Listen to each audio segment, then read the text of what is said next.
Angel Reese's future in Chicago just took a dark turn, and the whispers are pointing in one shocking direction: Candace Parker's revenge. What started as a bizarre suspension for just half a game has spiraled into something much bigger. This isn't just about basketball, it's about ego, betrayal, and the silent power moves that may have ended Reese's run with the Sky before it even got started. In this video, we'll break down the rumors of Reese turning on her own teammates, the fallout from her brutal public comments, why the timing screams Parker's influence, how Reebok and sponsors are suddenly nervous. Now let's start with the moment that blew this whole thing wide open. When the Chicago Sky announced that Angel Reese had been suspended for a half game, fans couldn't believe it. In professional basketball, suspensions are usually clear and decisive: one game, multiple games, or even longer depending on the offense. But half a game? It sounded almost like a joke, something out of a college rivalry, not a professional league. To many, it wasn't punishment, it was humiliation. A clear signal that the Sky were more interested in sending a message than actually keeping her off the floor. That message was simple.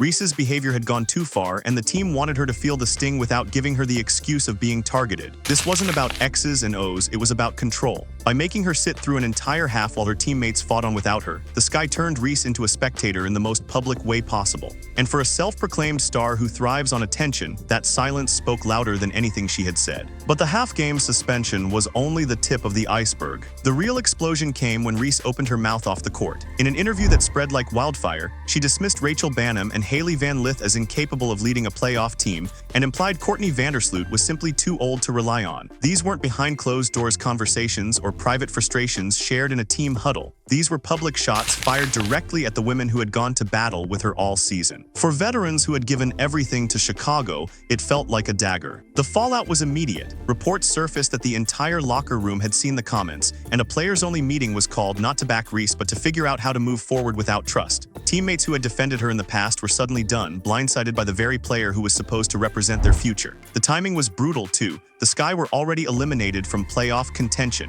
and instead of building unity, Reese had torn whatever was left apart. And this is where speculation about Candace Parker comes storming in. Candace Parker may not be on the court anymore, but her shadow still looms over Chicago. She's the legend who once carried the Sky to a championship, the face of respect and professionalism in the league. And here's where the whispers start. Reese wasn't just any rookie with a brand deal, she was Parker's hand-picked Reebok athlete. That connection made every one of Reese's controversies splash back on Parker. The ego, the drama, the constant headlines.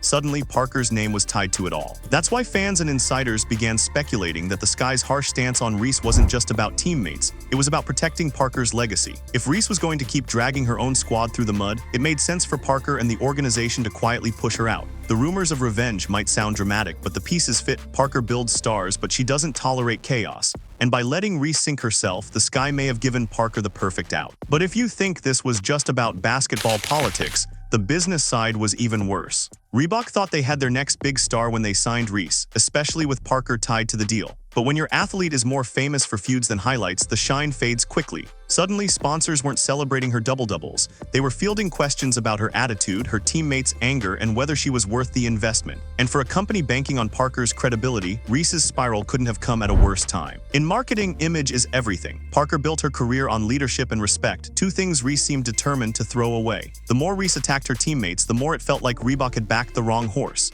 Rumors began circulating that Parker herself was distancing from the partnership, not wanting her reputation dragged down by association. And if Parker steps away, Reese's entire endorsement foundation could collapse. But while the brands were nervous, the fans were furious. At first, fans were divided. Some loved Reese's fire, others thought she was simply immature. But this time, the backlash was overwhelming. Social media lit up with fans calling her selfish, a stat chaser, and a toxic teammate. The narrative shifted from Bayou Barbie to locker room problem, and once that label sticks, it's hard to shake. Many pointed to Caitlin Clark as the perfect contrast. While Clark quietly lifted her teammates, Reese was busy tearing hers down. The anger wasn't just about basketball, it was personal. Fans felt betrayed, like Reese had fooled them into thinking she was a rising star, only to reveal herself as a diva before even proving she could win. For a league desperate to grow its audience, this wasn't just one player's issue, it was a brand crisis. And when the fans flip, the league takes notice. The Reese drama only made Caitlin Clark's rise more powerful. While Reese was suspending herself with words, Clark was pulling her team through adversity, setting records, and praising her teammates every chance she got. The contrast couldn't be clearer. One rookie was building a culture of loyalty, the other was lighting hers on fire. For the WNBA, the choice of who to elevate became painfully obvious. And that's the bigger story here. This wasn't just about Reese's fall, it was about the league's shift in power. The WNBA doesn't need two faces of the future, pressure when one is quietly dominating on the court and the other is alienating everyone around her. Reese might have thought her controversy made her bigger, but in reality it made Clark unstoppable. But what about Chicago itself? What happens next? The suspension may have seemed like a slap on the wrist, but insiders say it was the first step towards something bigger, pushing Reese out of the organization. Coach Tyler Marsh admitted the punishment came from higher up, which means management had seen enough. When your front office openly disciplines the player you marketed as a franchise cornerstone, it's a clear sign the relationship is broken. Even worse for Reese, veterans like Ariel Atkins and Rachel Banham publicly supported the decision. These weren't random teammates, they were the players who had stood by her the longest, only to finally admit they were over it. Once your locker room turns against you, it's only a matter of time before management does the same. And that brings us to the final question: was Reese truly pushed out? Right now, there's no official statement that Reese has been released, but the writing is on the wall. The suspension, the teammates' frustration, the fan backlash, the whispers of Candace Parker's influence, it all adds up to a Chicago exit that feels inevitable. Whether she's traded, benched, or quietly cut loose, the Sky seem ready to move on from the drama. And for a player who was supposed to be the future, that's a brutal reality. The Candace Parker revenge angle will always be speculation, but sometimes speculation is more powerful than fact. Parker doesn't need to say a word for people to connect the dots.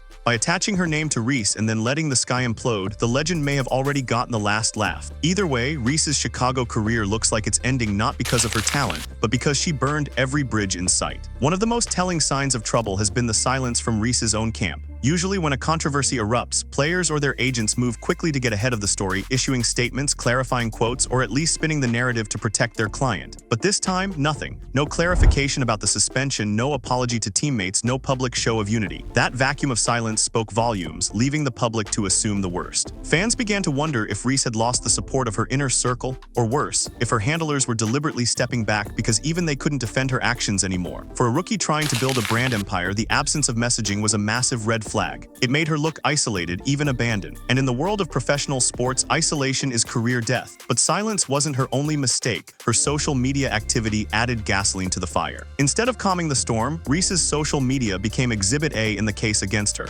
Cryptic posts, passive-aggressive likes, and subtle digs at teammates made it clear she wasn't interested in reconciliation. Every time she posted, fans and reporters dissected her words, looking for hidden messages, and most of the time they found them. It was the worst possible PR strategy for someone already accused of tearing down her team. What made it worse was how obvious the timing was. Posts went up right after big games she didn't play in or immediately after negative stories broke. To fans, it looked like she was more invested in clout than chemistry. And when teammates saw those posts, the trust evaporated even faster. The locker room wasn't just fractured, it was shattered. But Reese's media problems weren't limited to Instagram. When Reese finally decided to speak, she did it in a way that shocked everyone, not through the Sky organization, but in a national interview. Instead of apologizing or repairing the damage, she doubled down on her critiques of teammates and insisted she was being targeted for her success. To fans, it sounded like excuses. To her teammates, it was the final straw. That interview was meant to save her image, but it had the opposite effect. Headlines ran with her arrogance, critics pounced on her lack of accountability,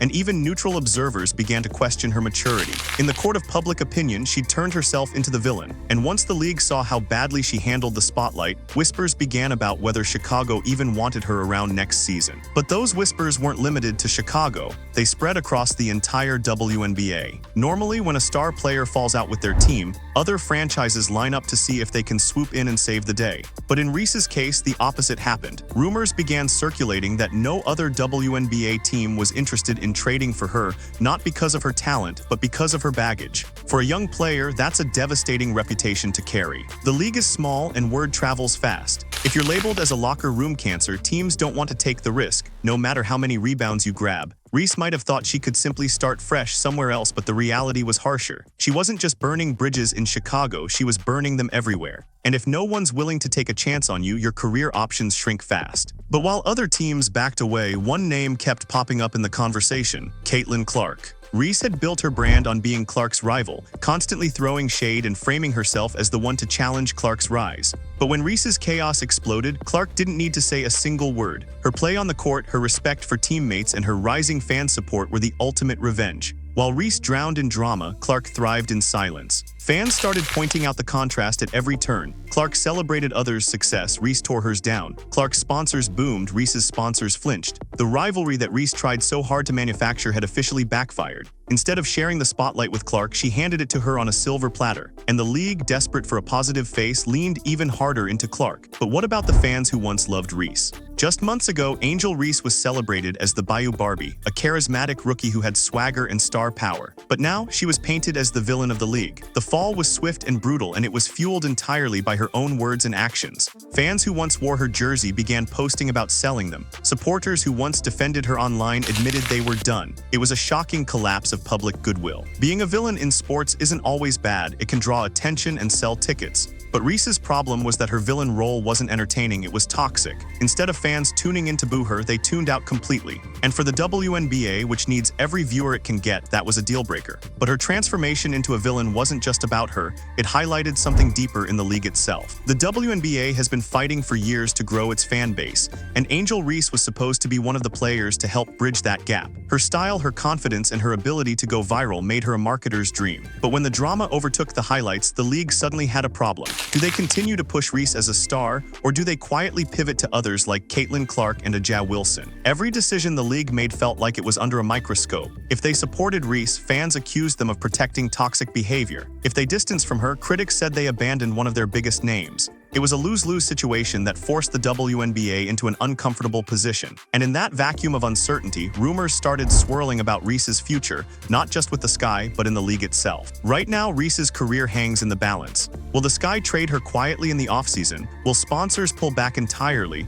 Or will she try to reinvent herself with a new image before it's too late? These are the questions hanging over her as rumors continue to grow. For someone who once seemed destined to be the face of the league, the uncertainty is staggering. The truth is, Reese still has time to rewrite her story. She's young, talented, and marketable if she can find the humility to repair relationships and focus on basketball. But if she continues down this path of ego, isolation, and drama, she may find herself out of the league before her prime even begins. Whether or not Candace Parker orchestrated her downfall, the result is the same. Reese is on the edge of losing everything she fought so hard to build. Angel Reese came into Chicago with hype, charisma, and a chance to become the next face of the WNBA. Instead, she leaves behind rumors of betrayal, fractured relationships, and whispers that even Candace Parker wanted her gone. The half-game suspension, the locker room revolt, the brand fallout, it all paints the same picture. Reese wasn't pushed out because she couldn't play, she was pushed out because no one wanted to play with her. So here's the question, do you think Angel Reese's Chicago exit was really Parker's revenge, or just the natural consequence of crossing every line with ego and drama? Drop your thoughts below because this story is far from over.